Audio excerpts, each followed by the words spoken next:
The problem is not every hospital can handle those invasive and very rare strokes. So we have brought our Mega Brain. This is the Mega Brain from Houston, Texas.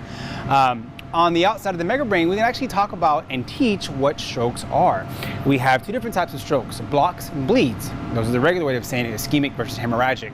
And so we're bringing in, especially today, all of the high school students around and educating them on what the stroke is.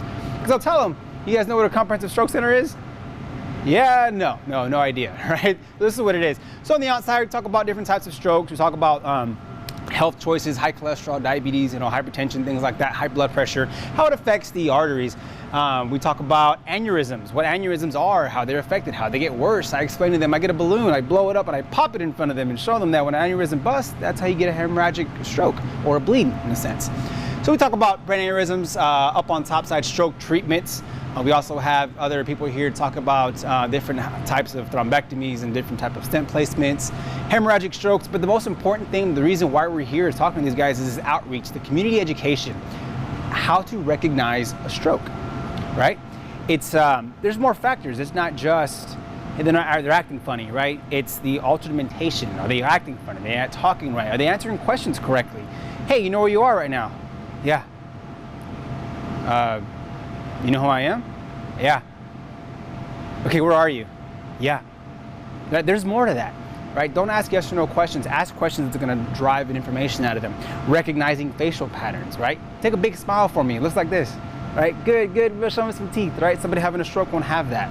They look like this. They'll have one side won't work. It'll look like this. Versus regular, right? Recognizing those symptoms so they can say, hey, something's just not right. Let's call an ambulance, get them to the hospital. Or your arms. Squeeze my hands as hard as you can. Squeeze, and one arm is not working, right? Maybe not all three of those are happening at once, but if one of those is definitely happening to somebody, get them to the hospital. It's worth getting that CT scan. And so we're teaching is recognizing a stroke in time. Time is tissue. And the most important part of this whole thing is that this hospital we have here in Dothan can now handle any type of stroke you bring at them. Right? They don't have to go to Tallahassee. They don't have to go to Jacksonville or to Birmingham. These outlying comprehensive stroke hospitals, they're here. And that is amazing to say. You have somebody 24/7, that can handle these things. And so this is our Mega Brain. We're here to talk about that and come around the inside. Inside's a little more in-depth as far as the brain is, what it does. Come on. We talk about addiction, depression, kind of those neurotransmitters that kind of, come on in, you're fine.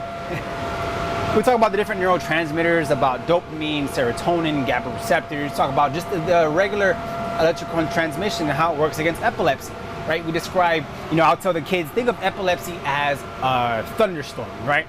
It's just chaotic. It's all over the place. The same thing happens inside, except instead of being a thunderstorm, it's in your brain. All these neurons are firing off like crazy in your whole entire body. Every single muscle fiber in there is shaking and moving. We talk about that, right? It's a neural process. Come on inside. We talk about Parkinson's disease. We talk about the limbic system, the amygdala. We talk about the central nervous system. Some kids ask me about drugs. They ask me, hey, so how does an opioid work? And, this whole opioid stuff. We talk about the central nervous system. We talk about tumors, how it affects. So even the myelin sheath when it comes to multiple sclerosis. So now we are inside of the brain. And so it's kind of a little more talk about everything.